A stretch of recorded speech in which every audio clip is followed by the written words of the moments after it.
Boys, we just finished streaming with Hamza. We asked some questions about masculinity, relationships, women. We're about to show that to you. Before we get into it, if you want to join the Gorilla Tribe, the link is in the description. All your testosterone boosting needs are there. But let's get into the video.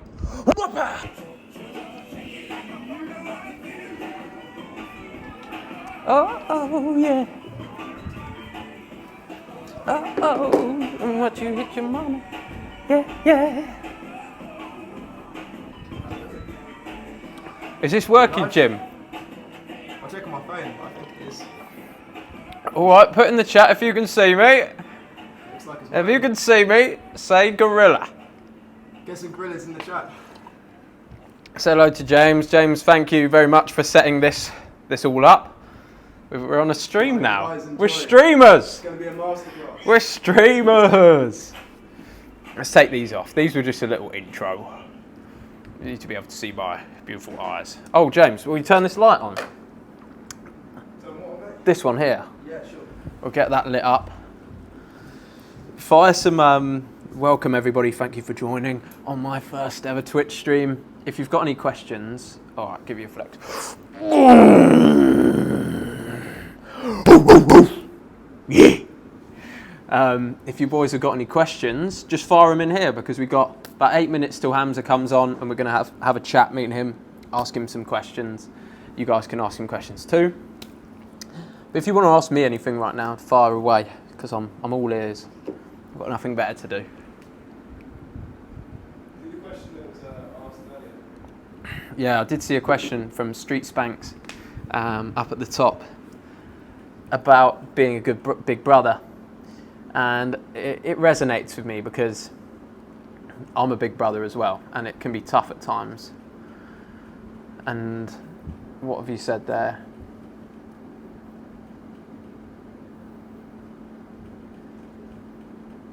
I think you've identified the problem. So you've identified you've not been a proper older brother. You guys have dealt with some dark stuff when you were younger, and I think you just you know what you need to do. You know it's going to be difficult because your brother's in a bit of a state at the moment, but I think as an older brother you should offer him support. You should look out for him and take responsibility for your brother as much as you can. To a certain extent, offer him the help he needs. If he still turns it down, he's his own man at the end of the day. So that would be my advice to you, Street Spanks. But I would just say, stay gold and stay hopeful. I'm sure your brother will be all right. I'm sure you're not as bad a big brother as you think you are.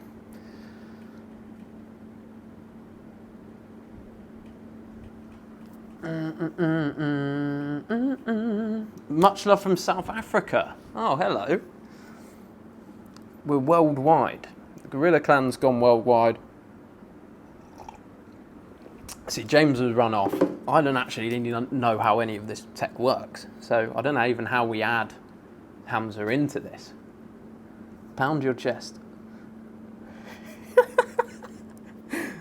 All my cock and balls comments keep getting deleted. I don't know what to do anymore. Well, that's a bit silly, isn't it? What was your experiences with nicotine? Smoked for a little bit when I was in my party stage. Rolled up cigarettes. Occasionally now have cigars which are nicotine, but as a whole it's pretty addictive stuff. You don't want to get into smoking, it stinks. And don't touch the vapes. Funny story about the vapes. I've had 2 Elf bars in my life, like that I've actually bought myself. They're these little disposable vapes. I've had them in the UK. Both times after I had an Elf bar and had all the vape to myself, I got really bad chest infections. So stay away from those vaporizers. I think they're very, very bad for you. They're not going to be good for you at all. Got to pound the chest a little bit. That's for you, Marcus Stillion. My opinion on weed, I'm at the moment, it's interesting you say that because I'm doing 30 days, no weed at all. So as a lot of you guys will know from my videos, I don't really drink alcohol. I smoke weed once a week. But at the moment, if I'm being honest with you, it's been more than once a week. I've been a bit naughty. And I do think that weed affects the dopamine in your brain, like the way that your brain actually feels after you've smoked. So I'm doing 30 days, no weed at all to see how I feel. And I'm comparing different metrics in my training, in my business, my motivation, sex drive, I've written it all down. So I'll let you know in 30 days I'm doing a video on it, because at the moment I'm of the opinion that you shouldn't smoke weed all the time. Occasionally it's all right. But moving forwards, I'm not sure if that's going to be my opinion anymore. So we'll see what happens at the end of this 30 days. And I will let you boys know. But at the moment, I'd say take a little break from the weed. I do think it can steal some of your motivation, some of your drive.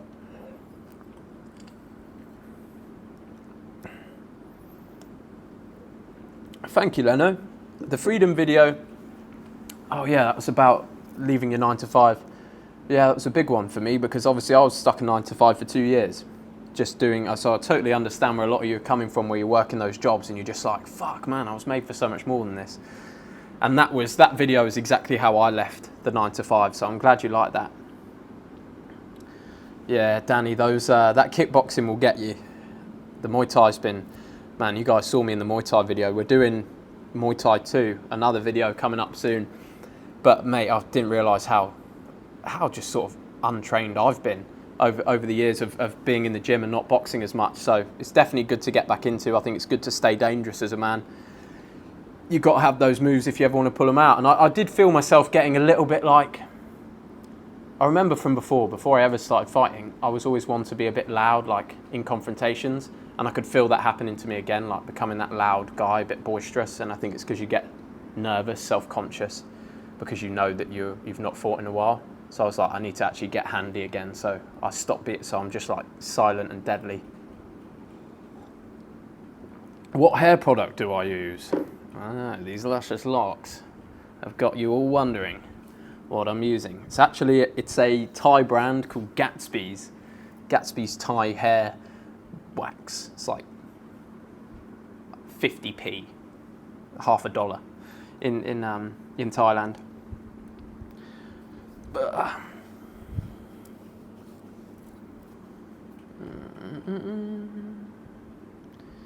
Best foods for bulking. Get your cheeses in. Get your cheese in. Lots of calories in your cheese. James, how do I add Hamza? You can't just leave me to it. Is the audio okay? Chad, no, I wasn't too lonely when I first moved to Thailand, because I came here to be alone, really. As James knows, I'm a bit of a lone wolf. I like my private time. So Is he ready? I don't know if he's ready.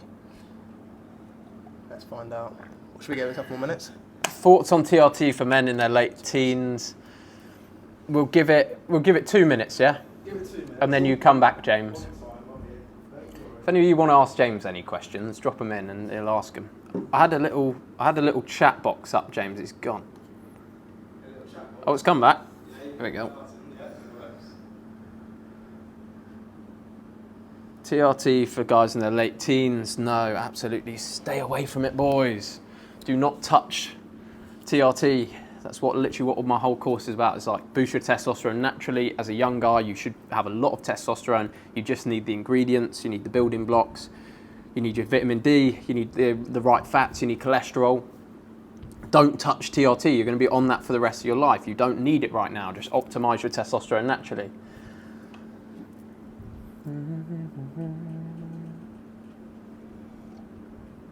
Is an 18-year-old and a 15-year-old relationship weird? Give it a few years, my friend. I'd give it a few years. Wait for her to be 18, or if you were 17 and 18, that's fine. Or wait until she's 16. But I think 15 and 18, it's just at that little barrier where it is still a bit weird. Just make sure she gets a bit older. I think just wait a little bit longer.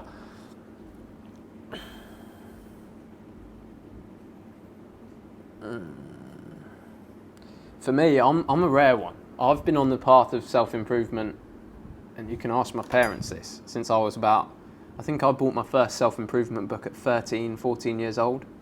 And it was The Success Principles by Jack Canfield. So I've been on self-improvement for a long time, far before I was ever on the internet or on YouTube or anything. So I've always been into it. Marcus, you can't say that.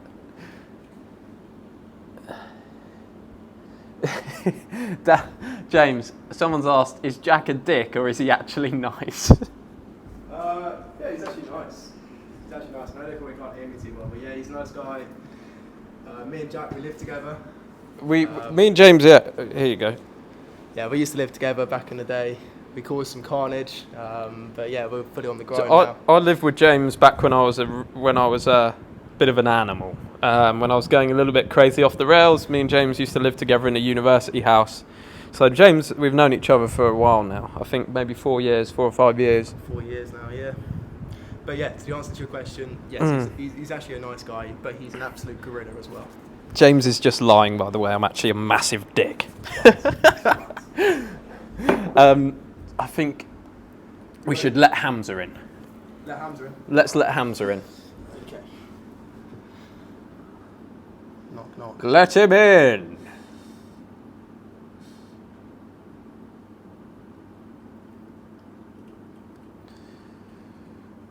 Where are you, Hamza?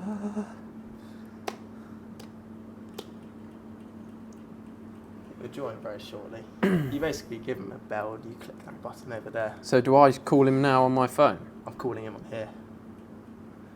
We're just waiting for him to join in. And I need this on, don't I? There we go. I'll be able to hear him. You'll be able to hear him. Let's get that back on. We're actually using, for this stream, we tried to connect the big camera, but we're using the camera on the new MacBook Pro. That's what we've got on right now. 1080p quality. 1080p, so all right.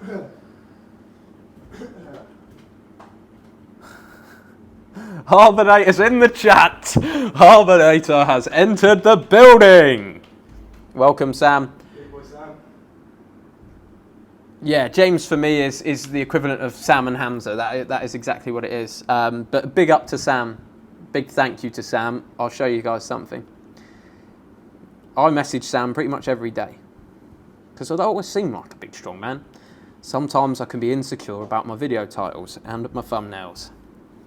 So I message him every day and send him the titles and the various different thumbnails I've designed myself, and Sam very fortunately gives me the approval. So these are some of the ones for the Muay Thai video that didn't get used. Me getting kicked in the head. Me getting kicked in the head again. But we decided in the end on this one, which you all saw. Let's have a look. Hamza, video. How do we get him in? Should be calling through. Okay, I'll ask him, is it calling? Let's have a look here again. Should pretty much come up on that screen over here. Yeah, you and James, I'll connect you, Sam. You and James will get connected up. He already knows a lot about you because I say, oh, we need to ask Sam's approval on these thumbnails and titles and stuff. Hamza's 1 second away. He's literally coming in now. He's going to be on the stream. Get the boys hyped up. Big one.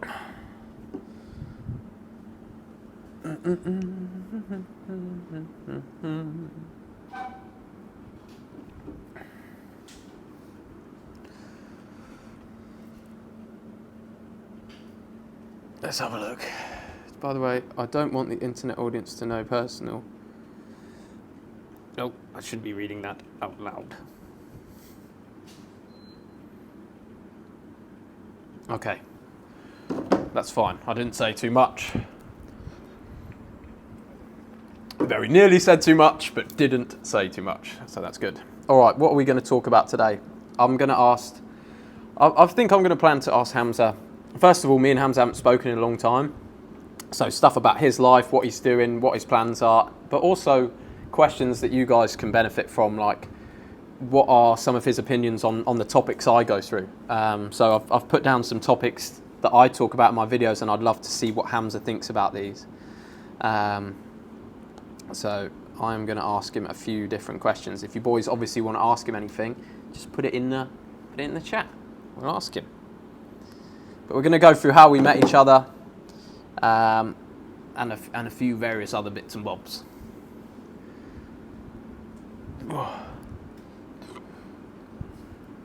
we get some music on, James? Just for a sec.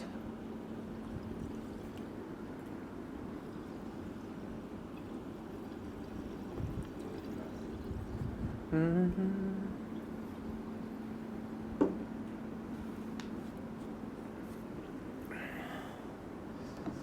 see, when's he coming through? Yeah, I think it'd be good. It'd be nice to see what you boys want to talk to. I don't think it will be a big stream either because it's my first time on Twitch, so it should be nice and personal. The chat's not spamming and going crazy, so we can listen to everyone and we can talk to everyone, which is good. Any tips on improving bench press? Yeah, just a quick one. If you skip, you're going to build the intercostal muscles in your shoulder, and that's going to help you get a much heavier bench press in the future.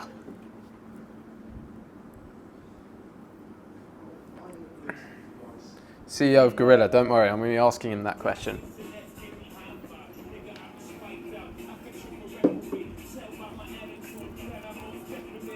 We've gotten a message from Clyde. Clyde the bot. Clive the bot. Yeah. Okay, all right. Do we need to has it disconnected our call or? No. I think we'll bell him in again. Oh, good. Gee. Is there any call coming through?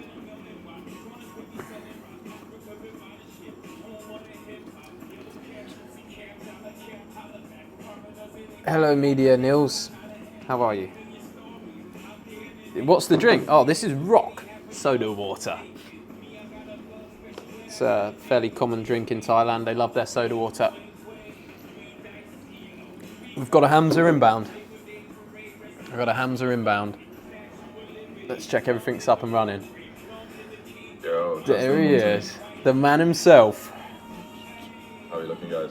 I think we're looking good. We're in HD quality. Here we are, boys. You enjoy. Thank you, James. Round of applause, young man. Right now, or? We're live right now. Yeah, there's guys in the chat.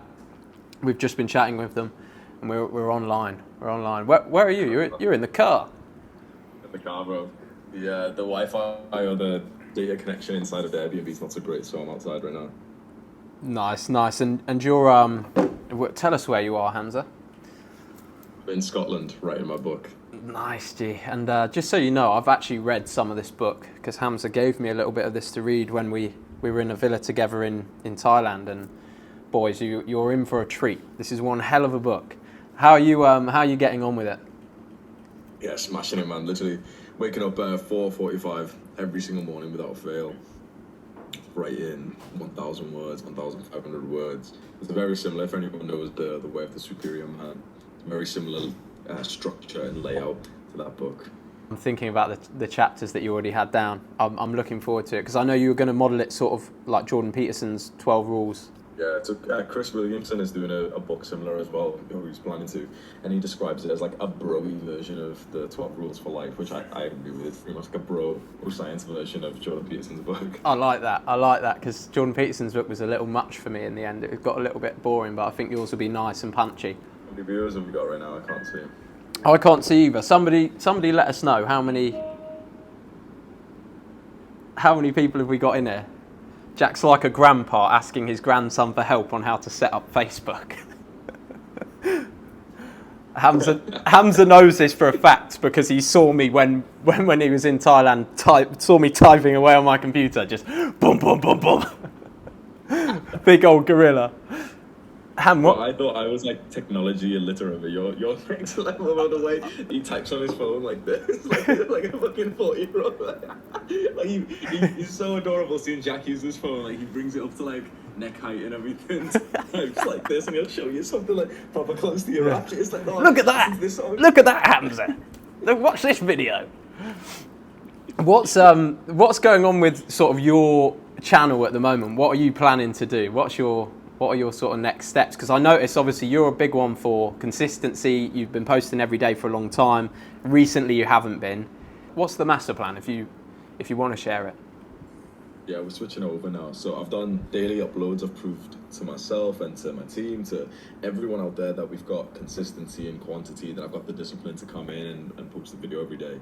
But now we're transitioning more into quality and then less frequent uploads. So the videos of mine, which I think have been most life-changing and purposeful for young men, have been like those full guides with an hour long, 2 hours long. I've personally spent 3 days scripting it, researching it, reading a couple of books, bringing ideas together, and then one of my editors takes it for like a week or so. Then we refine it. We all watch it together. Then we say, okay, this bit's unnecessary. We remove some bits, add some more bits, and then we post like this final full guide, which is just so organized compared to just like a daily rant, which I just got into. Because I've done 600 videos. I ran out of new topics to talk. How many times can I make another video of like, hard times, great strong men, guys, and like make sure you're disciplined? You know what I mean? I've done that so mmany times. So I'm glad that we're switching over now, and the guides that we have coming out, since they're so organized and just so much more valuable, you're going to see like they're going to be like course worthy. Like people would pay $47 per one to get access to them. To release that kind of content for free on YouTube, I think hasn't really been done before. I totally understand where you're coming from, because I'm in that stage now. I'm in the daily upload stage, but luckily for me, I've only done, I think I'm on 80 videos now, so I've got plenty to talk about still. But yeah, I get where you're coming from. After 600 vids, it must get a little bit crazy for you. I can't remember if I ever asked you this, but I was curious the other day, and I was just thinking, how did Hamza go from your story of being pretty much down and out, sort of in a hole, to getting onto YouTube and making your first video? How did you overcome that? Who guided you through that anxiety of putting yourself out there to the world for the first ever video that you did as a creator? Can you remember?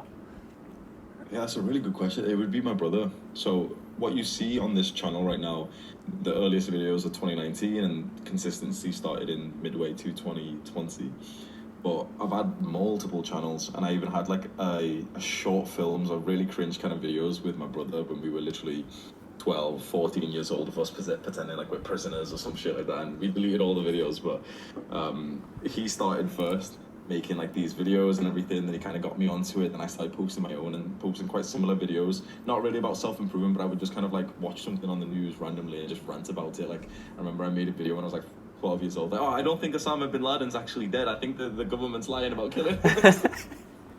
So I was making videos like this, and then I got into Minecraft, RuneScape, League of Legends, and I was making videos about them. So even at an early age, I was somewhat comfortable speaking on camera, and I had the skill of it for a long time.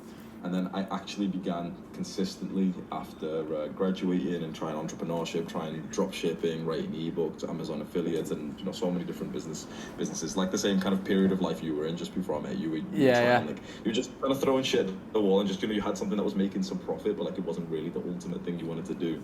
Up until I asked myself this question, which came from the book, The Subtle Art of Not Giving a Fuck by Mark Manson, which is big what book. Problems do you actually want to experience in life? So don't just think about the benefits, because obviously like we want the rewards of every good pursuit. If you choose to be a singer, or if you choose to be some high level career or something, the rewards are relatively the same. It's status, money, recognition, lifestyle, resources.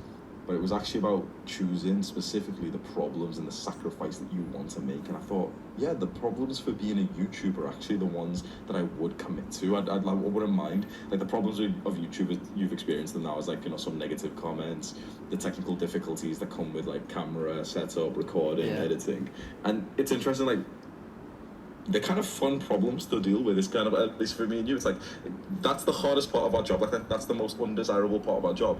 But we're running to that. Like we're running through these problems and these sacrifices. When you've been in a spot like you were, working that job that you hated, same as I was, like that call center stuff before, and then you're on YouTube and you're doing something like this, your problems are like, you're lucky to have these problems. Like you appreciate them. We met each other. And obviously you must meet now a lot of people that come up to you and say, oh, hey, you're Hamza, and like start talking to you. What makes the difference between someone you end up actually becoming friends with and somebody who just is a fan? Because obviously we met and became friends, and it was awesome, and we had a great time together. And what's the difference between someone like me meeting you and just the average person on the street? How can somebody network with high level guys like yourself and not come off like a big fan, basically? That's a really, really valuable question, actually.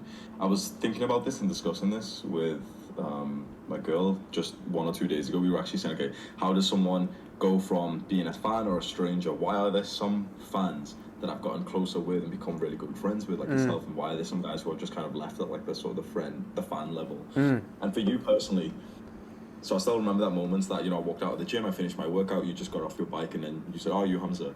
Instantly, it's like instant respect.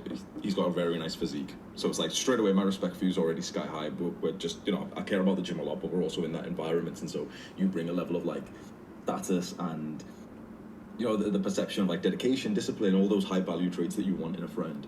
And the thing is, even though you recognized me from YouTube, you didn't act like I was above you. I think a lot of it is about self-image. Inherently, if someone's been watching my videos for a while, then, you know, they feel like a fan, and they, you know, they're looking up to me and everything. There's going to be this kind of dynamic where like they're going to see me as above them. And if you see someone else as above you, whether it's the celebrity you see on YouTube, whether it's a girl that you're really into, if you see them on a issue, they can't help but to look down on you. So obviously, I'm going to be really nice and loving to like a guy who comes up and says, "Oh, you know, Hamza, I watch your videos and stuff." I can't really be friends with a guy who there's a very like much big difference between where we are in our sort of like self-image. If he sees me way more up here, I can be nice to him, but I can't really be friends with him. When we met, there wasn't a dynamic of like, "Oh, you know, he's the YouTuber and oh, he's so good." No, we're both here. We're both respectable, successful guys, hardworking guys. It's just that I've leveled up in one area that you've not even tried yet. Yeah, no, it's crazy how I remember I wrote this down before this call. You said to me, because at the time I was selling like online courses, and I was a personal trainer online. And Hamza told me, he said, "Soon, mate, you won't even think about training people online. You'll be only thinking about content, and you'll be making the income without training people online." And at the time, I remember thinking, that's crazy, man. Like that's so far away. Like surely that could never happen. And sure enough, here we are, which is just absolutely crazy. I mean, at the time, I lived in a really small apartment. I was struggling with money, and about 3 months after meeting you, I'm living in this villa. We're back on the stream together. The YouTube hit 50K today. We just got 50K subs. So it's crazy how quick things can change. And I think it's important to say that to the guys out there, to not lose hope at any point along the journey, no matter whether you're 16, 36, 46. Don't lose hope, because it can just be that one thing, that one guy you meet that pushes you over the edge, that sort of gives you that extra boost, that changes your life like that, and everything can change so quick. So if you're on the stream right now and you're struggling and you think there's not much hope for you, then I'll just say always hold on that little bit longer. What do you think about that? I like that. There's this down days of self-improvements and becoming successful. Like, you know, when you zoom out in a journey of success, in the graph of success, it looks kind of linear. You see like point A, point B, oh wow, you know, they've become successful. But when you see the days, the weeks, the months, you never see a graph that's just totally linear. It's always these like small ebbs and flows, these up and down days. And a lot of the guys, 2 weeks into starting a new endeavor or trying to, you know, start a business or whatever, they've experienced like a couple of bad days, and they're like, "Oh well, it's not for me." Honestly, you put in the work for this. Like when I was there in Thailand, and we knew each other for probably 4-5 weeks or so. You put in the work every single day. There was honestly a couple of days where I know that you actually didn't work, and that's because we all took like a day off to go to like do some adventure, or it was my birthday party or something. But apart from that, even on days where like me and Sam took a day off, you came in, saw that we were just kind of lying around smoking weed, and you were like, "Oh well, I'm just gonna go do work, guys. You guys stay here and be Jeffries." And me and Sam looked at each other. We just got mocked by this fucking prick. He came over to our villa, saw us like smoking weed and eating snacks like on our Jeffrey day, and you went, "Oh, I'm just gonna go do work instead." I put in the work for this, man, honestly. I'd go into their villa and I'd look at them with disgust and go, "You guys live like pigs." And then I'd start cleaning up all their shit. "How do you live like this? It's disgusting. You're meant to be a self-development YouTuber." And then I'd clean up all their stuff and then leave. James, if you're watching, James, there's no chat on screen. Just letting you know, Jimothy, if you want to come back and put the chat on screen, that would be ideal. Why did you leave Thailand? Because I never knew this. I never knew why you guys left. You left very quickly. It was kind of like we were all hanging out together. It seemed like you were going to be there a long time, and then something changes. And I know that in your head can be a lot different to what everyone else sees outside. So it'd be nice to know, like, what was the thought process behind leaving Thailand? Why was it you left in the end? Yeah, it was very abrupt. So my initial plan and Sam's as well was we were gonna literally live there and stay there for 3 to 6 months, probably pushing more on the upper end of that. Yeah. Similar to your plan of staying there way more long term, making it your home base and everything. And then about halfway through that second villa that we were staying at, me and you and Sam and Bill, we were all like really good friends and everything. That's when I started to see the results of like the new sort of lifestyle in Thailand that I was living was like lower than my results in my sort of environment here. It's a hard concept because James, come back. My life at home is so The disciplined chat's and not so on the set up screen. for success. Yeah, Are we it good? disappears after like 5 seconds. Oh, I can't see it. No, it disappears after 5 seconds. There's main ones on the left. Oh, okay. Can you see a chat on the screen, Ham? No, you can't. I'm only on the video call with you. Hang on, let me load up the Got screen. you. Is it on YouTube? Oh no, sorry, Ham. It works. There's just nobody in it.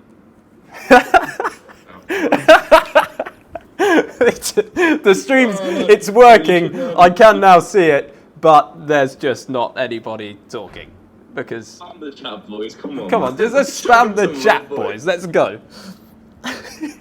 Did you Are you not streaming on YouTube as well? Or? Nah, we couldn't figure out how to do it, so we just stayed on Twitch to start, and then I think we're gonna take this and post it on YouTube. So the boys that are on YouTube, they can see it after. We'll post this on there, which I'll do in a sec. I'll help you set it up with YouTube, bro. You should stream directly on YouTube. Yeah, but my stream on YouTube was pretty good last time. I did 500 press-ups on a YouTube live stream that went pretty well. We had quite a few people on there spamming the chat and stuff. Yeah, that's it. Let's have a look. In reflection, what was your favourite thing about Thailand? Looking back on it now, once you got home, once you settled back into English life, what was your favourite thing about Thailand? Yeah, meeting you and Bill and the waterfall adventure that we went on. That was honestly, like, at least for me and for Sam and probably for you guys, honestly, like life-changing experience. That was such a perfect day. Like, we started the day, long motorbike ride, got food, got breakfast and everything, and then just went through the jungle. Nabil fell off his motorbike.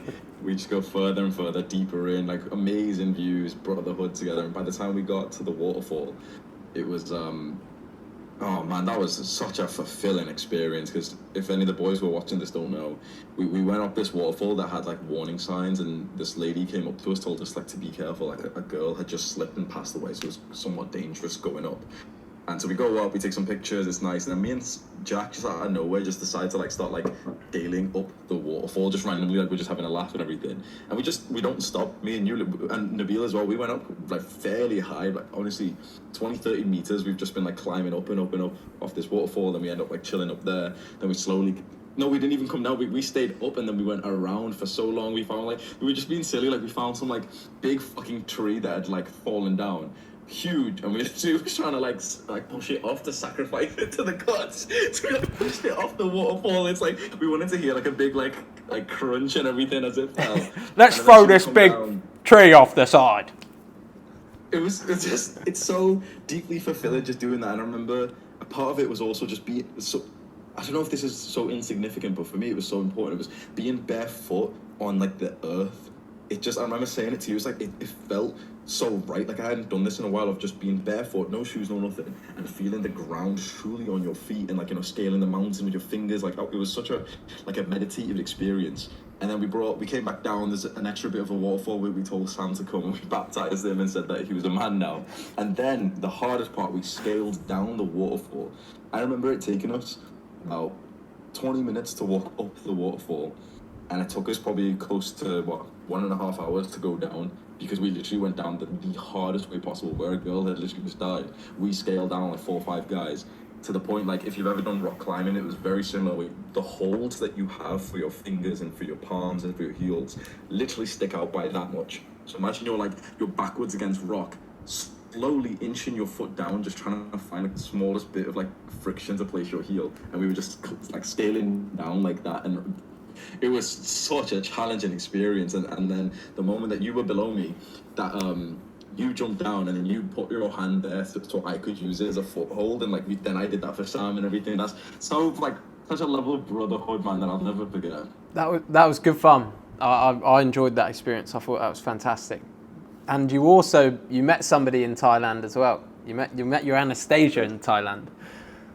I did, literally on the last day, the last night. that me and Sam had there, we met this girl. You've met her as well, but we met Anastasia. Invited her around. We invited like a bunch of people around to come like sort of like see us off on the last night, and me and her connected extremely well. She was in like Hustlers University. She was trying to do like online income stuff and everything. And then when I told her, she asked me like what I did. And when I told her, she was like, "Oh my God, Jack, you're in my list. Like I was gonna send you an email to work for you." That's wild. She's a smart chick if she's in Hustlers University. That's the thing. Yeah, no, she was trying to get me to sign up with her affiliate. I'm signed up. I'm signed up now. I'm on Hustlers University, checking it out. What was I going to say? Oh yeah, obviously Andrew Tate. You've watched a fair bit of Andrew Tate. I'm a big fan of Andrew Tate. Having a girlfriend now, how has your opinion changed, or has it, on like the whole multiple relationships with different girls kind of thing? How does it feel now you actually care for a girl and that you get on with her really well? Do you think about other women still? How has that changed for you now you're kind of seeing somebody compared to when you were a single guy before, when I was hanging out with you in Thailand? Yeah, of course. So, I mean, when I was totally single, I was in that thing of like, oh, just fuck as many girls as possible and everything, stay single and everything. And I didn't expect to get into a relationship at this point. Like, I told you my plan was, stay single for a few more years, focus on the business and everything. Yeah. And then she really impressed me. And the amount of effort that Anastasia put in, because we met in Thailand on the last day and everything, and then we stayed connected just online. And she then literally, like, she was planning to stay in Thailand for months and months, and she literally ended her trip, flew back home, took a 12-hour flight and then a 4-hour train to come see me. And the amount of like investment that's phenomenal. Someone traveled literally across the world to come see me, which is, I had to take that seriously in some respect. We spent a week together doing a road trip around Scotland. So before we came here this time, literally best week of my entire life, honestly, like happiest week of my life. So it made me take this quite seriously. It's interesting you asked this question because she was in Hustlers University, so she was already watching, like, she's a big fan of Andrew Tate, Red Pill and everything, so she was already watching, like, old Andrew Tate podcasts, so she knew about this concept that Andrew Tate talks about, which, for the majority of guys, it's not relevant, but for the top 1% of men who are successful, attractive, personality, wealthy, whatever, it's like the rules bend for a certain level of man, and she understood that, so when we had this conversation, part of our sort of agreements is that, the conventional Red Pill Andrew Tate thing of like, we're together, it's open on my side, it's not on her side. But it's one of those where like, I was, this is the ideal situation I've always wanted. But it's so interesting, I think you've got this as well. It makes you take the girl so much more seriously and you actually like her a lot more and you invest in her a lot more when it's open on your side, because it's like, well, this is the ideal situation. I don't want to leave now. Like, the one hindrance I would have had to get into a serious relationship was like, I'll have to be exclusive and you lose a level of pleasure to that. But when that's open on your side, it's kind of like, okay, well, I really like this girl then, I can, the one negative of being in a relationship has just been eliminated now. Yeah, I'd say that's a huge tip for girls is if you give that freedom, for me, it's stopped me from feeling so trapped. Like if you meet a girl that you really like, you get on with well, you don't feel trapped when she says you can go and see other girls. So it stops you from kind of thinking about it. You know you can do it, so you kind of don't really want to. You're like, it's just kind of a waste of time. Like I don't have anything to prove. I could do it if I wanted to do it, and it kind of helps you. It's the freedom for it, and it's interesting. You said what was the word then? You just said you felt free to do it. You said a word, something about constraint, and David Dida talks about this in The Way of the Superior Man, that as men we chase freedom and women chase fulfillments, and so as men, we have a natural inclination to try to resist and burst through any level of constraint that we can find. And sexual constraint is perhaps the biggest one possible. Restraining your sexuality and your sexual attraction to other women, it's one of the biggest reasons why men just get unhappy in relationships, because it makes you kind of resent the woman that you're with when you're in this contract where, you've got to stay exclusive to her, but you have these natural masculine desires fueled by testosterone to sleep and to spread your seed. And what's interesting is that when that constraint is actually taken off and you're with a woman who kind of understands not only that that's the natural way of men, but also that you're such a high level guy that like the rules have to bend in a certain way, then at that point it's kind of like, why would I even want to go sleep with these random girls anyway? It's like when you're with a girl who you enjoy the pleasure with her anyway, but then also the level of like building up and spending time with them, then you start realizing how insignificant the sort of momentarily pleasurable sort of short-term instant gratification hookups really are. And I just look at them now and the time that I've spent chasing that, and I almost cringe. Oh yeah, you know, it's young dumb Hamza just chasing pussy. Yeah. Because now, dynamic that I'm in now, man, is honestly the best that I've had in my entire life, where I am so totally focused on my work and she's totally focused on me. It's the nicest experience. Like you had this. I saw this with your girl, because I've met Jack's girl as well, and she's a beautiful woman. She's really nice. She's so like feminine, supportive, and I can tell it's like she's thinking about you right now whilst you're thinking about work, and that is the correct dynamic. That is like why men and women are supposed to get with each other. And I can see how happy she makes you. I can see how how clean she's made the bill. I know that was her. Hamza knows. But it's true. They become your number one fan club, and I think as a guy trying to operate at the top level, you absolutely need that, because you have these days where things feel pretty tough, and then your number one fan club comes around, and it's like it just makes things better. I think it is such a tool. I don't know whether people say you shouldn't talk about relationships like that, but I find they should be kind of thought about as what each partner is giving to each other. Like, don't shy away from that. If you don't feel like your partner or your girlfriend is actually giving you anything in terms of happiness or fulfillment, what she's sort of taking off your plate when you're trying to focus on becoming a guy, like that's part of the partnership. If she wants that high level guy that can take her places, there needs to be that give and take in terms of what can she take off your plate so you can operate at a high level. And I think for both of us, the girls that we see at the moment understand that very, very well. And it makes you a lot more fulfilled in a relationship than the standard like nagging girlfriend stereotype that we think about all the time. Well, even Andrew Che, he moved over to Rumble and he posted a video there saying the different kind of losers.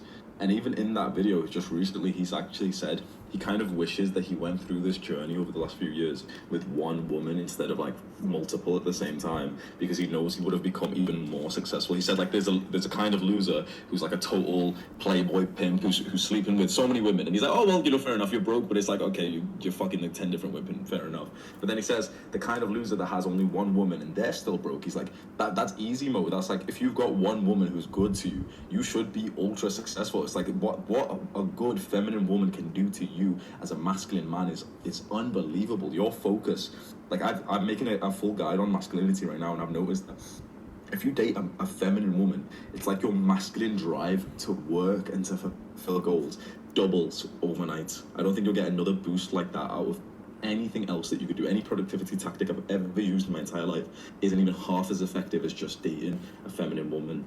I can see this bringing me to new levels of success, which is so exciting. I'm very, very happy for you, and I think it's because at the time I'd kind of found it when we knew each other in Thailand. I'd found it, and I could see the side of you that was maybe searching for it, and I'm happy to hear that that's been satisfied, because I think that was maybe just the tiny part of your personality that could hold you back in certain aspects, was that chase for the women and what that brings along with it, like being out, going out places, drinking, trying to impress people, like what that takes away from in terms of work. So I'm super happy you found that. What do you think the most important things for guys, young guys, our age, 18 to 24, what should they focus on right now if they're at the bottom? If they're 9 to 5, they hate their job, what's the first thing they need to figure out? What should they do? Mental health. So what they really want is essentially the results of good mental health. So I've just made that mental health full guide. It's on my channel, and I've said that the problems that a young man's experiencing right now, so you know, watching porn and jacking off or playing too much video games or not being able to stick to a diet, procrastinating, whatever, all of these are not actually problems by themselves. They're actually symptoms of the one real problem in your life, which is just poor mental health, or maybe poor physical health. The truth is, like, the majority of young men don't have very poor physical health. You know what I mean? They're relatively okay. It's not often that you see like an obese young man or anything. So physical health is a lot less, I'd say, right now. Mental health, pretty much every young man, apart from the guys who've particularly improved it, has pretty fucked up mental health. Social media, porn, like social comparisons, and you know, like living in like a Western culture seems to like fuck up your brain in a certain way. Yeah. So I would say that honestly. I'd say as a blanket statement that any young man watching this would see a huge return on investment for 2 weeks that they just dedicate to their mental health. You literally just start waking up and think, okay, my goal is to improve my mental health. How do I do that? I'll go onto YouTube or Google and type how to improve my mental health. I'll take like a free online course. There's one called The Science of Wellbeing. It's by Yale University. It's free, totally free and everything. It's where I learned about mental health. Read a couple of mental health books, start implementing the practices, meditation, gratitude journaling, and honestly, it'll transform your life. It kind of gives you the capability to then do the rest of the things. So I think good mental health is kind of like the foundation. So, the answer to this question that you've asked me, a lot of other guys will say, oh, focus on money or fitness or this or this or this. Yeah. The thing is, those things have to be built upon a decent level of mental health. Now, of course, there's that dynamic of that depressed millionaire who doesn't have good mental health, but he's still successful. And fair enough, there is some people who don't need good mental health to still become successful. But the thing is, you're probably not him. You're probably the guy who actually needs to feel somewhat good to be able to be productive. So focus on that foundation of health first. I totally agree with you. What would you say to that question? Yeah, I 100% agree. And I think the mental health side for me, I couldn't so much, when I was a young man, I couldn't really listen to that. The advice that you just gave, I couldn't really take in someone saying, sort out your mental health, because I wasn't in that headspace. I was like, oh, that's fucking stupid. Like, although it's completely not, that was just how I thought back then. So for me, it started with physical health, because that was my meditation. And I think the one for me that really helps with the meditation side is fighting or some sort of martial art. That became my meditation. That became my ability to look after my mental health, was through my physical, just because I wasn't ready to meditate or hear that message yet, because I was young, naive, and just didn't want to. How did you get into fighting? Because you kickbox, you're handy. Do you still fight now? What do you think of it? Like, how did you get into it? It's one of those masculine desires that's always been inside of me, and getting into like self-improvement and watching Joe Rogan and everything. You hear about martial arts and BJJ and everything. And I joined kickboxing in Warrington, in my city, about a year ago. Actually, yeah, about a year ago today, I joined it, and trained there, and obviously my skill was very poor, but I started just seeing it as the same as weightlifting, like that beautiful journey of progressive overload where you've made progress and you can see like differences in your form and your physique and everything, and it was just a beautiful start to the journey. And then so I trained literally so consistently, didn't miss a single session for about 4 or 5 months straight, which was so nice. And then at the start of this year, I've done so much traveling. I've been to like 7 different countries in the first few months of the year and everything. So my training was just thrown off whack, and then I prioritized weightlifting above kickboxing. So I was on and off. Then I went to Muay Thai and I trained every single day. Woke up at 5 a.m. went to the club that you go to. Trained there. That's where you saw me as well. Yeah. And then since I've come back, I've been traveling again. I'm in a different city right now. But what I have been doing is like any opportunity I get, I've just been training it. I've been hopping on the bags, training my kicks and everything. It's a beautiful thing, man. I've not done any professional fights or amateur fights like you have, but I always sign up for the spars and everything. And in my club, I was sparring 3 times a week. And the last spar that I had was against a former Royal Marine, big guy as well, like the biggest guy. Not through like, no offense to him, not like bodybuilder wise, but just like big build and everything. Yeah. Big fucking guy, and sparred him. First time I'm sparring in a while, because it was the session after I came back from Thailand. Yeah. And obviously I get like hit up and everything. He's been practicing more recently than I have, but like a few good shots that I got on him, man, I left with such a sense of pride and accomplishment and like just happiness and fulfillment. It's such a beautiful experience to have. When you were a young man when you were first getting into it, were you scared of it? Like, were you kind of nervous? And how did you overcome that first walking into the club in Warrington? Because I get asked this all the time at the moment, like, how do I actually start? A lot of guys are worried about it. The advice I'd give for this is like very autistically practical, because I've wanted to join a club for a long time, and I realize now just the friction and like, it kind of fucks your mind. Like, okay, you're down to join, but you just don't know really, okay, how do I actually go to my first session? Because do you just sign up? Do you call the website? What do you do? And so the advice I would give is actually go onto Google Maps and search just martial arts, boxing, kickboxing, whatever. And the single most important thing, more than actually the type of martial art you join, for the majority of people, if you're so certain you want to join like a professional, you definitely want to be a boxer, fair enough. But the majority of guys, they'd be absolutely happy doing kickboxing or boxing or doing MMA or doing BJJ. The majority of guys don't really care that much. They don't know that much. They just want to go and do something. Just go and search on Google Maps for martial arts, MMA, boxing, whatever, choose one of the ones that's closest to you. Go on their website. Most likely they do a free trial, and so all you have to do is just look at their timetable, see what time the next session is that you can attend, and just literally just show up to that session and just say, oh, it's my first time. Bring maybe £10 in change or whatever. But usually you get the first session for free.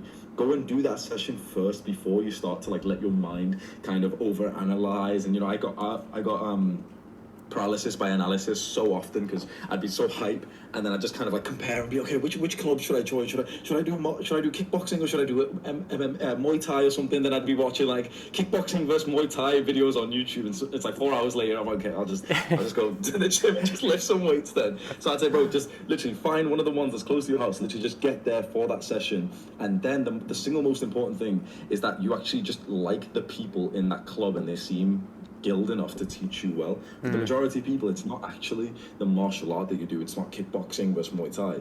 The more important thing is just, are you going to a good school? As long as you're going to a good school, some random guy who just wants to learn some self-defense and fitness, him doing any of the martial arts is still going to be extremely beneficial.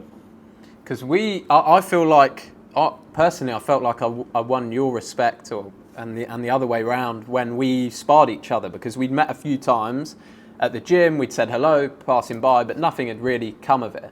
And then we ended up at the same Muay Thai, and we sparred each other. And I feel like that was a big sort of turning moment in our friendship, was that sort of man v man kind of respect that you get for another brother by fighting. So I think that's big to consider for these young men. Yeah, sparring will change your life, and like Jack just said, not only for the internal benefits of more confidence, and like you said, it was your meditation, but the guy that you spar with, you build some kind of bond with them that if you already had some baseline sort of friendship we had, we kind of knew each other and everything, but it wasn't anything serious. I don't think we really spoke outside of that just yet. You invited me to like come see you where you work and everything, but I didn't even show up or anything. Yeah. But after that, when we sparred, then when you train next to a guy, things just change. It just escalates, and like you said, the mutual respect just started then. Because man, we've got the video as well. Maybe you should like see if you can get it up on like some highlight or something. But like it was a very good it was on your Insta. We walked in and saw each other, huh? It was on your Insta, and then it got taken down. If you've still got it, you must still have it probably. I'll have the video file actually. I'll send it over to you, and you can like upload it or something. I'll put it on the YouTube vid.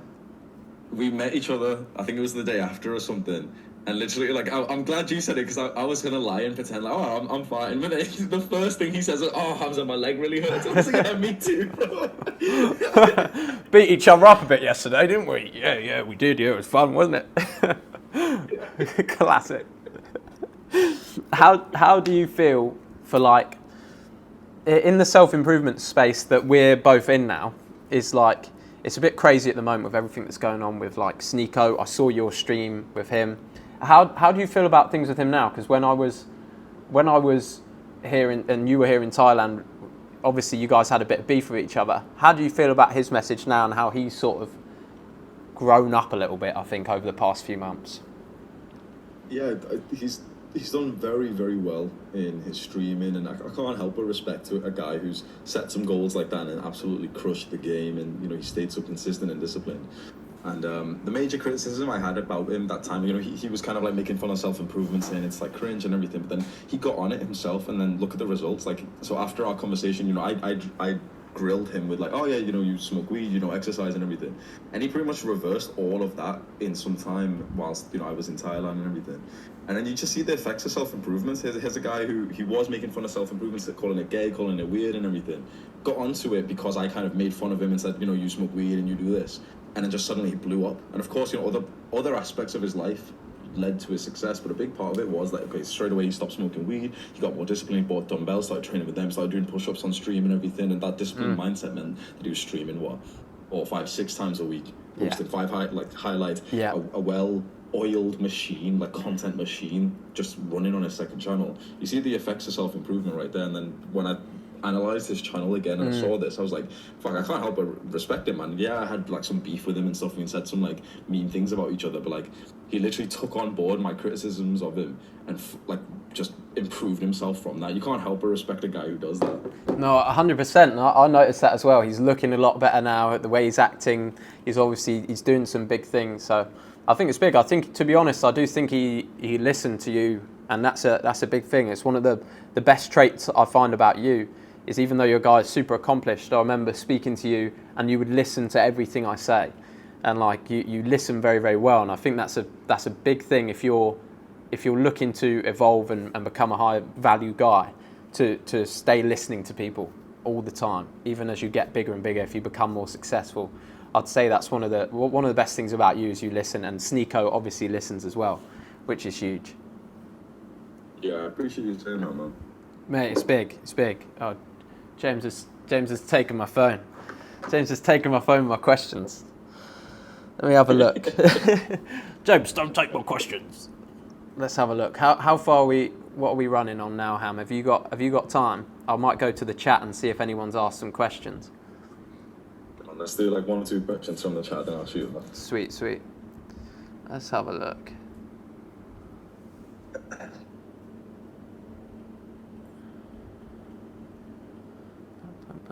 What are you doing today, Ham? Just whilst I get a question up, what's on the plan for today? Are you on sort of a monk mode at the moment, or is today a day off because it's Sunday? Nah, every day is pretty much on for me, unless I've got like some kind of social event. So last night I went to Edinburgh, which was like a 3-hour drive away, to meet my coach. I've got like a sleep coach, high performance entrepreneur kind of coach. Met him for dinner, and his wife, and I went with Anastasia. Like, amazing time. Drove 3 hours just to come see the guy and have dinner with him, and then drove back at night time. So we woke up a little bit late today. But today was just like monk mode, wake up, work, went to the gym, and then the reason why I'm going to shoot off in like 10 minutes, I've still got like 2,000 calories. I've been like on point with bulking, relatively clean bulking. Trying to get 4,000 calories in before 6 p.m. every day is hard, man. How's that going for you, the bulk? Because you're still on it. Yeah, I'm glad you got me on it, actually, because I was just on that full on like shred phase, and get the jawline, the abs and stuff. And you just said it to me once. It was like, why don't you just bulk? You'll just enjoy training more, and you'll make more progress in the gym. And I was like, oh yeah, like fuck it, man. Like, I look good and I've got abs and stuff, but like the biggest thing for me is just making progress, and I can look good right now, or I can make future Hamza look better. And so this bulk honestly has changed my life dramatically. I went from 170 pounds to about 195. And I was saying this today, like Anastasia notices how often I'm getting, every single day, honestly, 2, 3, 4 girls will I fuck me now as we'll go past and everything. And it's the first time, I thought it'd be like being lean and jawline and, having veins and everything. I thought that would get me more attention, and it was online on social media. But in real life, the amount of people that are just showing me respect and attraction now has increased like exponentially, like to the point that I full on feel like like one of those like TikTok Chad guys that like girls are like staring at and everything, and she notices, and yes, it's good, man. People like men seem to respect you more. Like I've built that level of size. Like I'm 195 pounds, and I wear like size large to extra large tops and shirts and everything now. So I've got that like big gorilla, mate. Frame. You're a big gorilla. It's the gorilla frame for the first time in my life, because I'm 6'1" as well. So I remember in Thailand I was the same weight as you, but I'm like 1 or 2 inches taller than you, and I was like, nah, fuck it. I can't be the same weight as him if I'm taller. Like I've got to just pack on more weight. So what are you in kilos? What are you in kilos now? Let me have a look. Do some calculations. 87. 87. All right. So right now I'm 77. Oh, I've gotten skinny, G. I've gotten skinny. I've gotten skinny, man. For me, it's like, and I don't know whether you had this when you first got into YouTube, but I haven't had because I've been on daily uploads, I haven't had a day off since I started, pretty much, like off the uploads. And even the days off that I've had were only because I couldn't quite finish a video in time to get it out, so they weren't really days off. So I've just been like stressed and like I haven't been able to bulk really, because how do you find your, like writing a book, your thought patterns when you're eating so much? Because for me, I get sluggish as fuck. Yeah, I saw that video you made just recently talking about like increasing your performance, and you said fasting was one. Yeah. It's I learned this from an entrepreneur, Alex Becker, a few years ago. By far, it's the single greatest thing that you can do for your productivity is just fasting. Honestly, it's if you're like average person wakes up and starts eating fucking cereal or something straight away, and then eats again 2 hours later, 2 hours later, everything. If you're digesting food when you're trying to work, your work rate's not going to be that great. You're going to have brain fog. Your competition, who's fasted and probably on like semen retention or something, is absolutely going to destroy you. Like when I eat now, like I feast instead of just eating. So I fast till around 10 a.m., 12 p.m. And then essentially I'm like full time. All I think about is just like feasting once I've broken my fast. So I'm just eating. So I was in a cafe just then and I ordered 4 meals and I crossed all of them. So I ate like 2.7 thousand calories in one sitting, which of course isn't like, oh, you know, muscle protein synthesis isn't being maximized.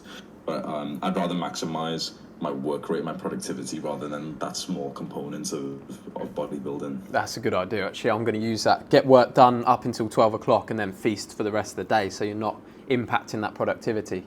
Because at the moment I've been a coffee man. I haven't been eating, Ham. I've not been eating. So I've just been getting skinnier and skinnier. And I'm withering away. That window. Yeah. Huh? I'm withering away at the moment. I need to get 77's like you were, I think 82 when I was in Thailand. Yeah, 82, 83 whilst I was on there. So now I'm lean, but it's harder when you go fighting again, I think, because it's an advantage to be lean when you fight because you become so much quicker. I'm just trying to find that happy medium, I think. When are you thinking your book will be finished? Almost done writing it now. There's about, it's relatively short. There's 130 pages. And I think we're just going to start looking into like more of the publishing, marketing side of it soon. And I'll finish off like the first draft and we'll go through and edit and everything. So I imagine like the book will be in your hands before November. Mate, that's awesome. I can't wait. You make sure you send me over a copy so I can have a read. I'll buy it as well, but I need to see a copy before it comes out. I think I need to have a read of that book because I read it at the start. Yeah. I read it at the start, and I want to see how far it's come. But mate, I'm super You excited. read it when there was only like a few thousand words, and you're like, there was like a couple of chapters. Now there's like 30, 40 chapters or something, and I've beefed it all out. It's so detailed. My writing has really improved as well since you read it, so I think you'll love it, man. That's crazy. You think Hamza's good at talking, making YouTube videos, how he is, but this book is a different side to you, because obviously I think I like this stream and the way you are right now, because this is so similar to how I met you and how you talk normally, and I think this comes across a lot more in your writing than it does in your YouTube videos. I think the way you write gives your personality away, and I think it's like, even though your YouTube's amazing, your personality is actually way better in like real life and stuff. So I'm looking forward to other people seeing that. I think that's going to be absolutely huge for you. And I've managed to get the chat back up. So one question someone's asked: Who are your role models?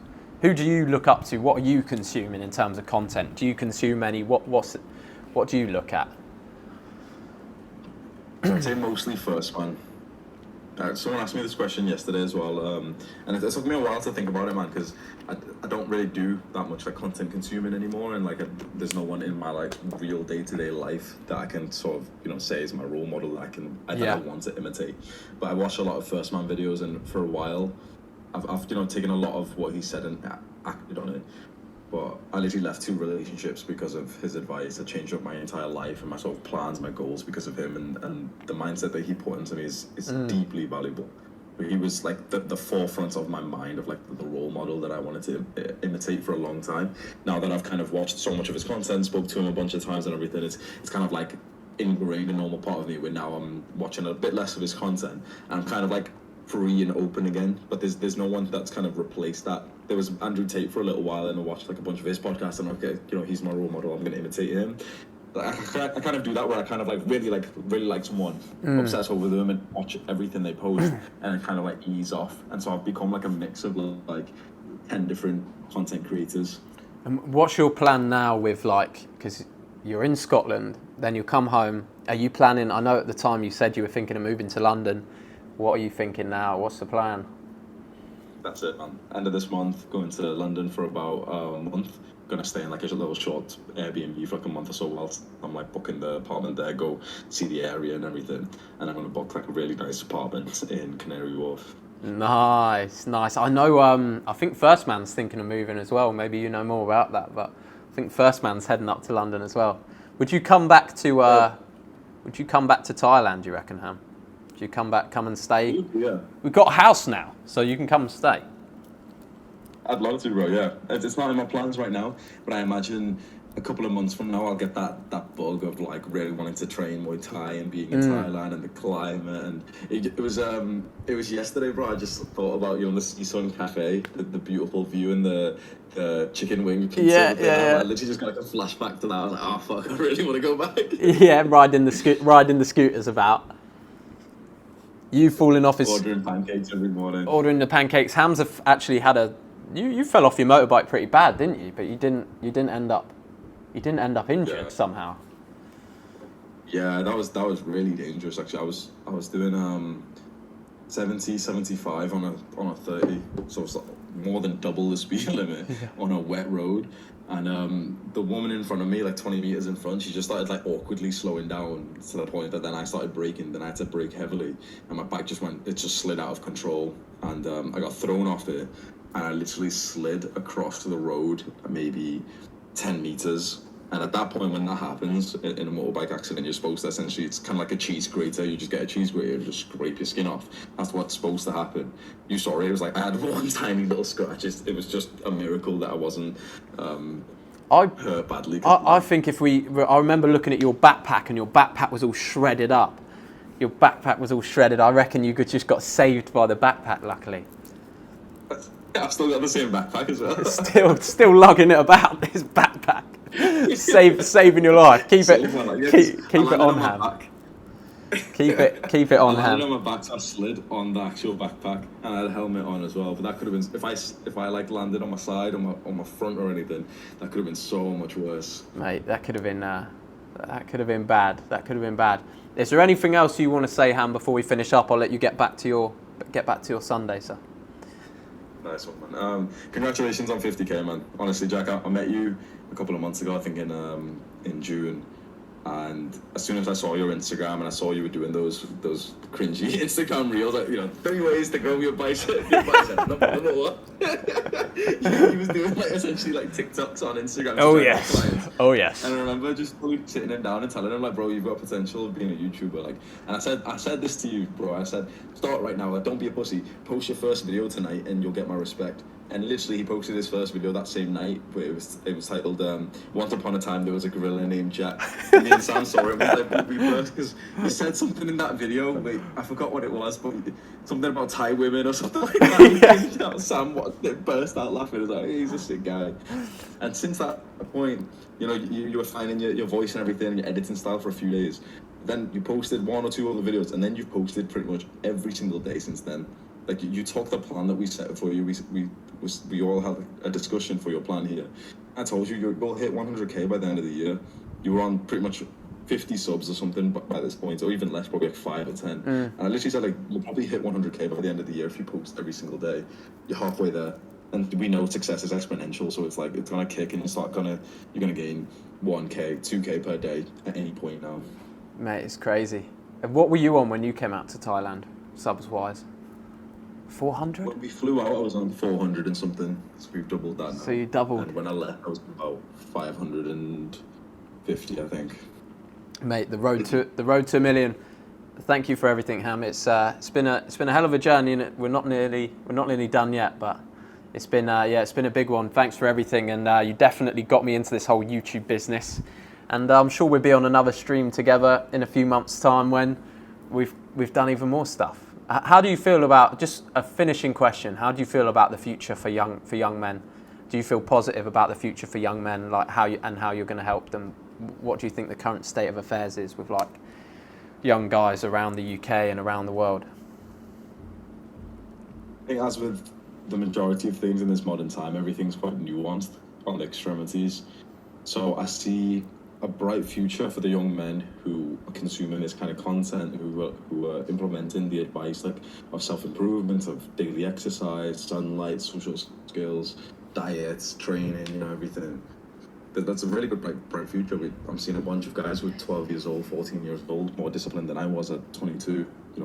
The gym that I go to here, there's so many 16-year-olds in there every single day, waiting an hour after school to take a 40-minute bus ride to come train. The future is very bright for a young man who's got the discipline for that. But then at the same time, since everything is on these extremes, the future is incredibly dark for the younger men who are not doing the right things, who either through their own awareness, or perhaps they're not aware of these things. They're doing what's considered normal. They're masturbating every day. They're watching porn. They're playing video games. They're watching 4 hours, 6 hours of like Netflix and everything every day. Scrolling on TikTok, on Instagram, you know, living that kind of Jeffrey lifestyle. And the future is very, very, very dark for the majority of people, and this, for men especially. And so I have mixed feelings about this, honestly. The forecast is bleak and cloudy, but with a couple of rays coming through those clouds. I'd agree with you. I think it's I think there's hope for the people with definitely, like you said, hope for the people with discipline, because I think because there's so many addictions out there, so many things trying to pull people's attention away, it's harder to stay focused. But if you can, the competition at the top is less. For the guys that actually want to make it, for the guys that stay disciplined, I think now's your time more than ever, because everybody else is getting pulled away from it. So if you can resist the temptation of this modern life, the way that we live now, I think it's easier up there at the top for the guys that really want to make it. It's easier and better. No time in the rest of humanity has it been so great to be the top 10% of men. And it's totally under your control. Whatever circumstance they want to use, of their skin color and height and everything, I don't think there's any excuses to get into the top 10% of men in your age category within a max of 1 to 2 years. Any guy listening to this right now has potential and is probably en route to that already. And when you get into that sweet spot of the top X%, 10%, 15, 5% of men, suddenly all the exponential rewards that you've wanted, status, attraction from women, respect from men, money, all of that will hit just as once as it has done for you. You made more money overnight when you released your course than you did for like a month or two before that. Yeah, now it's gone crazy. Now it's absolutely mental. Whatever, Jack. You capitalized on this opportunity so fucking well, man. I'm proud of you for that. I was just waiting for the chance, boys. I think that's another thing to say, is get yourselves ready, because the chance will come along. And we've talked about this before. There's a lot of people that fumble the bag when when an opportunity gets chucked their way. So prepare yourself now. You are preparing for that point in time where somebody comes along. You need to be the man that can make a difference at that point. And that is what I've been preparing for a long time. When I finally met Hamza and we got the opportunity to do what we've done now. So, mate, thank you for everything, and I'll let you go to enjoy the Scottish weather, which looks like it's raining. Yeah, you're welcome, mate. Thank you for having me on, man. Mate, thanks for coming on.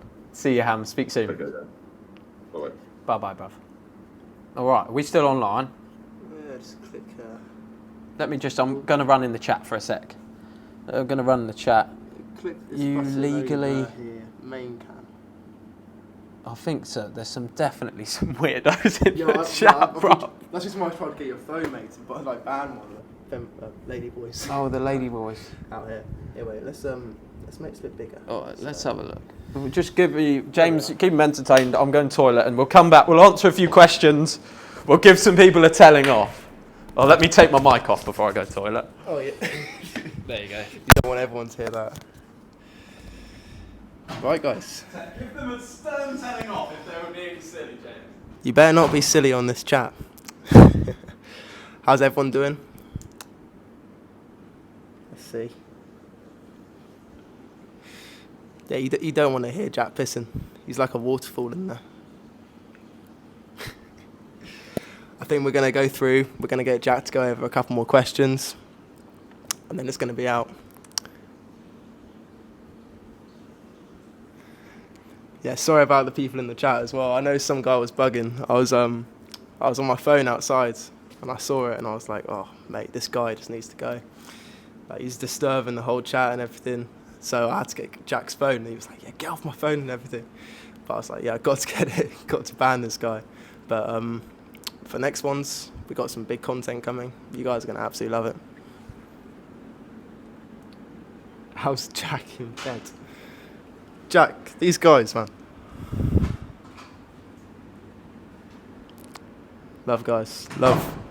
Big love. We're going to get some good content out. You guys are going to absolutely love this, man. Honestly, we're creating movies out here. There we go. You guys are loving it. They're like, oh yeah, taking control. Get Jack to get you a moderator role, and next time get these weird people out. Yeah, it was the first time, boys. that we've ever done a stream or anything. So I don't know how this works, as you can tell. James did his best to moderate, I think, but Never done this before. he's never done it either. We set this all up today.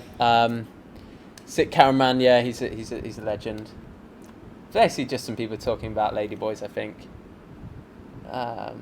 Jack, we saw everything in the bedroom. In the bathroom. Oh god. Bring back the varsity jacket. I don't even know what it means, bro.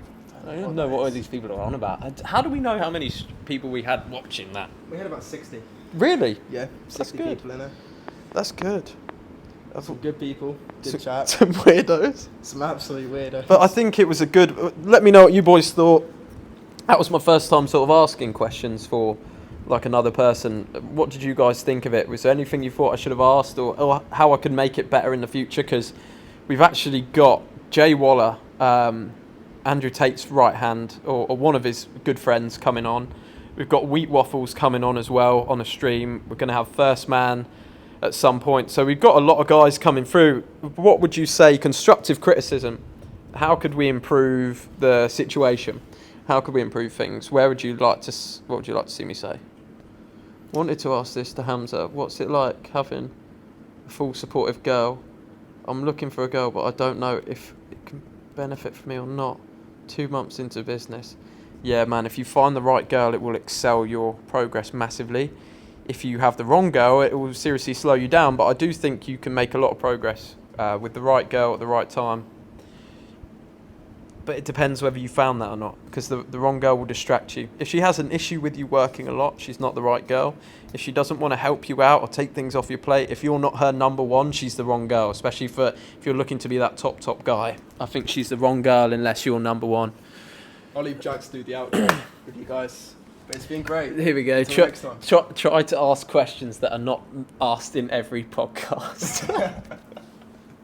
Sorry about that. It's my first time.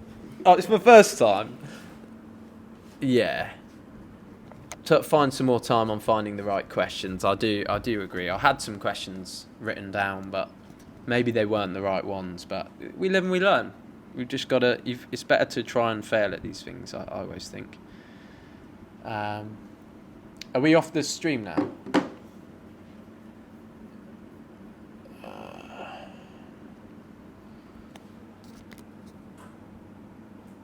What's that, mate? No, I don't train martial arts on the same day as weightlifting. Never do that, man. I don't really do that. I train them on separate days. At the moment, my schedule is a Monday, Wednesday, Friday is in the gym. Tuesdays and Saturdays are martial arts. Leaves 2 days for rest. Oh, the leather varsity jacket. That got left in England. It's very, very hot here, boys. It's like... it doesn't go under 30 degrees Celsius. Yeah, to be honest, it really, David, it was more of a catching up conversation because me and Hamza have not spoken for a while. So that's sort of what it was. I'm hoping people can pull value from it or find that interesting just to see how we sort of chat with each other. I thought it gives a side to Hamza that not many people get to see from his videos, personally. That's one of my favourite sides of Hamza, is when he's talking relaxed and chilling and just being a normal guy. But I'll ask her, let's have a look. How did you get into online business? What did you do first? My first step in getting into online business was I did a course by a guy called Colin Yerkeson about building a personal brand. And I think personal brand's one of the biggest things you can do, because then you don't have any competition. When you start posting daily on Instagram stories, you start posting content and people follow you, that's when you start to be able to have a business that no one can compete with, because whatever product you then bring out, it's solely around you. So it's interesting. The Hey Boys, am I surprised at your success? You did it really quickly. I was, definitely surprised at how quickly the YouTube grew, because as we all know, like, growing a YouTube is difficult. We've probably all tried at a point to grow a YouTube, and I had a channel before this channel, before CEO of Testosterone. I had a channel called Limitless Podcast, and I did about 10 or 12 episodes of a really well put together podcast that just got absolutely no views. So it was surprising. I just think at the right time sometimes things take off for you, and if it had taken off for me previously, looking back, it was definitely the wrong time for it to happen. How do you become interested and fun to women, and how do you stay consistent? I'll answer the consistent one because I've figured this out recently. It's so cliche, everyone says this, but it's so true. You need to, exactly what you need to do, and there's some days you will not want to do it, like making a video, doing certain things. There's just days you will want to quit. And the thing I say to myself in my brain is like, let's not quit now, let's just quit tomorrow instead. And that sort of satisfies this desire to give up. And I'm like, let's just quit tomorrow, let's do it today, and then we'll quit tomorrow if we still want to. And every time I've done that, doing that extra little bit takes me that bit further, and I don't want to quit anymore. So that's how I stay consistent. That's how I currently. Next time James needs to be moderator. Yeah, I do agree with that. Thank you, David. Yeah, it's big for me, and I'm a Hamza fan at the end of the day as well. He was a big inspiration for me because he showed me what was possible on the YouTube space and believed in me to a certain extent. I've always believed in myself, but Hamza believed in me to an extent that not many people had, and gave me that extra courage. So to get the congratulations from Hamza is big for me because he started me off in this journey and was very supportive. So he's a great friend, Hamza. I do appreciate him coming on, and it's nice to hit 50k today. And thank you to you guys for watching me and going on the journey with me. I think it's going to be fun. I think we're going to have a good time. I'm feeling hopeful for every single one of you, and I hope we can help you all to succeed, and we take this tribe and this clan to the next level. That's me finished for this evening. This will be on YouTube if you want to watch any bits. We're going to get it uploaded now quickly for tonight's upload, and see you boys on the next one. We need a proper, before we leave, we need a proper hype up from you. Oh, that's what I just gave you. That's what it was. What do they want now? Do your work! Go to the gym! Whoopa, whoopa, whoopa, whoopa, whoopa, whoopa, whoopa! Yeah! There we go. There we go. There we go. That's your one. Jamesy, let's turn this off. Let's get out of here. Just got to click that button over here. And click on this one. We are... Adios, amigos.